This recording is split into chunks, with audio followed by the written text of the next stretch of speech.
So for this learning module, we'll introduce the concept of a couple and talk about how to compute the moment of that couple. So you're most likely familiar with couples from your experience in driving a car. And if you've ever driven an older car without power steering, one of the things that you may have noticed is, particularly for larger vehicles, the wheels are often larger.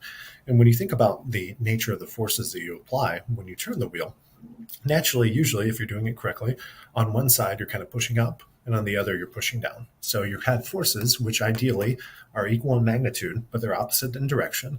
And what that force pair does is only induce rotation in the underlying wheel. So that's what a couple is, and we'll see that formally in the next slide. But the thing that I wanted you to realize most is if you're trying to turn a wheel type shape or really induce that kind of motion in any body, the wider that you spread your hands, the easier that it is, the less the force has to be to induce the same amount of rotation. So that's a principle that's pretty similar to what we talked about a lot so far when talking about pushing doors open or turning, using tools like wrenches and pliers and these sorts of things.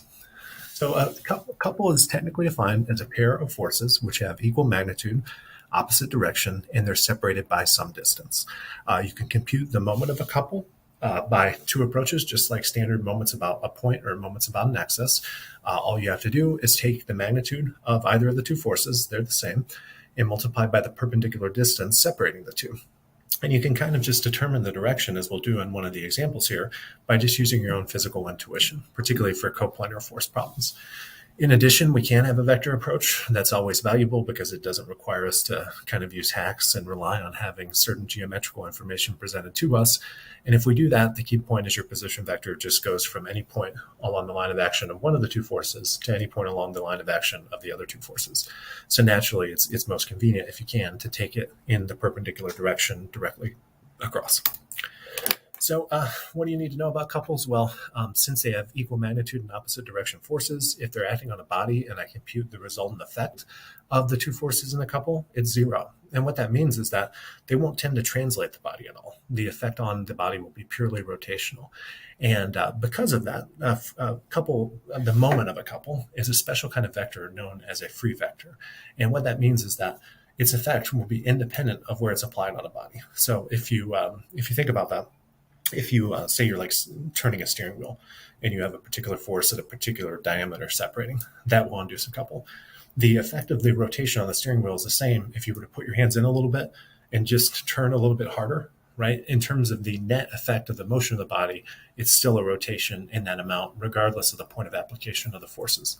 So since couples are moments and moments are vectors, of course, we can add them using all the traditional vector rules of addition. So let's look at a couple of example problems. We have a beam and we have two force couple pairs acting upon the beam. And we want to know, what do those forces F need to be in order to induce a resultant couple of 1.5 kilonewton meters in the clockwise direction. So I'm going to go over to my .cam. No, I have a printout of this. So I want basically the resulting couple to be, let me look back at that, 1.5 kilonewton meters in the clockwise direction.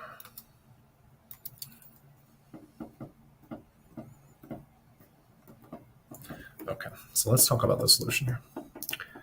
Well, the resultant couple, so you can call it resultant, is just going to be the sum of the two couples that are acting upon the body. So we need to compute the moment associated with this force couple pair, along with the moment associated with the unknown force, what we don't know.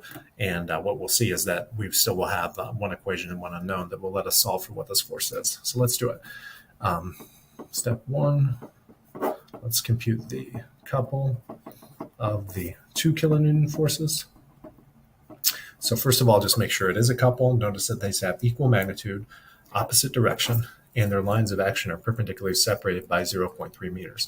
And what that means is that I can just write m of 2 km if I would like. Going back to our scalar formulation, since this is a simplistic setup, I can say it's the magnitude of the force, 2 kilonewtons, times the perpendicular distance separating, 0.3 meters. And I notice just physically, if I kind of put one finger on each of those two forces and imagine rotating the body in the direction that they would induce rotation, that's in the counterclockwise direction. So we usually refer to that with a positive sign convention. So this is going to be 0.6 kilonewton meters positive. Step 2, basically express the couple associated with the unknown force F. So if I do that, the couple associated with F, and again, I think part of what confuses people about this is half the time I'm calling it a couple and half the time I'm calling it a moment. Remember that a couple is just a special type of moment that's induced by these two forces that have the three required properties: equal magnitude, parallel lines of action, opposite direction, and separated by a perpendicular distance. That's another way to say that is that line of action comment that I made originally. So what would this be? Well, it's just going to be the magnitude of the force, which I don't know, multiplied by the perpendicular distance. And I will just kind of not worry about units and know that since this is in meters and this is in meters, the units of force will be whatever the units of the known force we have, or kilonewtons. Now, the one thing to be careful about this, if you kind of put your fingers on the paper and look at the rotation that it would induce, it's actually going to be in the clockwise direction. So that's going to be called a negative. So this is going to be minus 0.9 F. So what we know is that if we add these two things, 0.6 minus 0.9 F, we want them to be equal to, well, we wanted this result to be 1.5 kilonewton meters in the clockwise direction. Remember that the clockwise direction is actually negative. I should have said that beforehand. Counterclockwise is positive. So we want this to equal to negative 1.5, and kilonewton meters, we're still all consistent. So what that means is that I want my F to be, you just solve this algebraically, 1.5 plus 0.6, and that will mean that F is going to be 2.1 divided by 0.9. And I already put this in a MATLAB because I got to this point in the recording and I got a call. I had to stop, unfortunately. So it's 2.33 is the number, 3 sig figs, and it will just take on the consistent force units that were used around the problem, which is kilonewtons. So that's how I do that problem. So let's go to the second problem in the PowerPoint. So what we're asked in this case is to compute the couple moment of the force pair shown to the right in rectangular form. So this is kind of a three-dimensional type problem, and it's really hard to see, but we will do our best. It's a low resolution image in the book PowerPoints that they provide. So clearly for this example, we'll prefer a vector approach. So what we need to do is write an expression for a position vector between the two lines of action, along with an expression for one of the two forces in Cartesian form.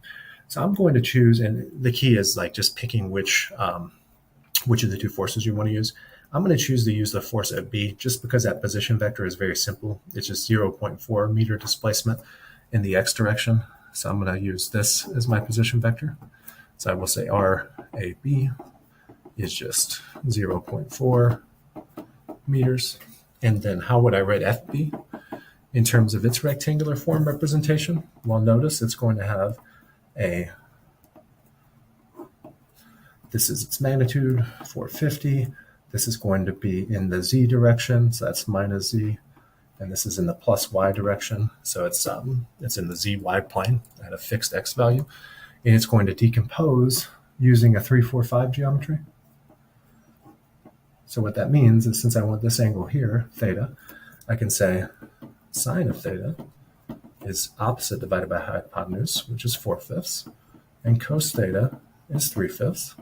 So I actually don't need to know what that angle is in order to say that the z component of FB, which is right here, it's going to be adjacent to that, will be minus 450 times cos theta, minus, because it's going in the negative direction, and that will be minus 450 times 3/5.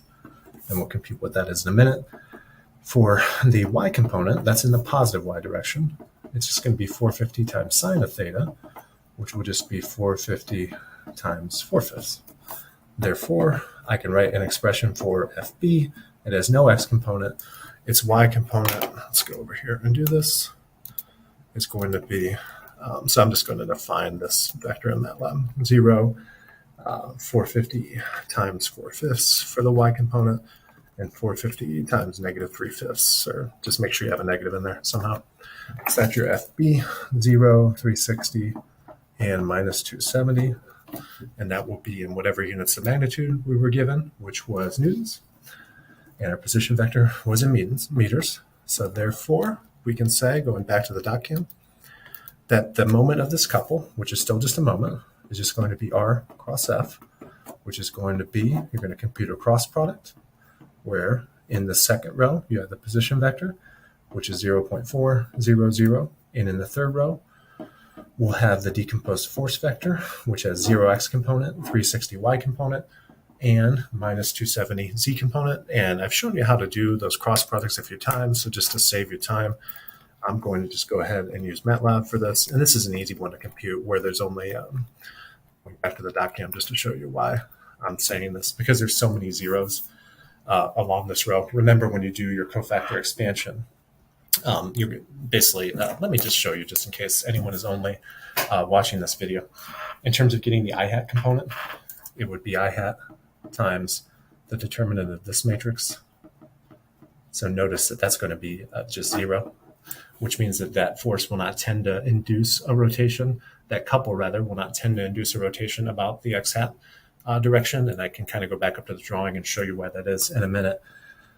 Minus j hat, determinant of 0.400 minus 270, and then plus k hat, determinant of 0.400 and 360. So you are going to have a j and a k component, but a little bit easy because you don't have that I component.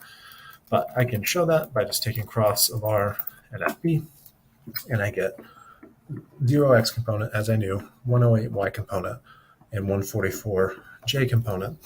And that will be in units of whatever the units of the force were times the units of the position vector, so Newton meters. And it's not surprising that this doesn't have an x component, because if you kind of look, so just so everyone can see what the answer is, if you look at how this plane lies, that it's going to, so the moment is going to be about an axis which is perpendicular to the plane that's formed by these two vectors. So if you think about that, all the rotation will be about an axis like that. There will be no rotation about the x-axis, which is why that is turning out to be 0. So hopefully the idea of computing the moment of a couple made sense. Just know a couple is a particular scenario where you have two forces which are equal magnitude, opposite direction.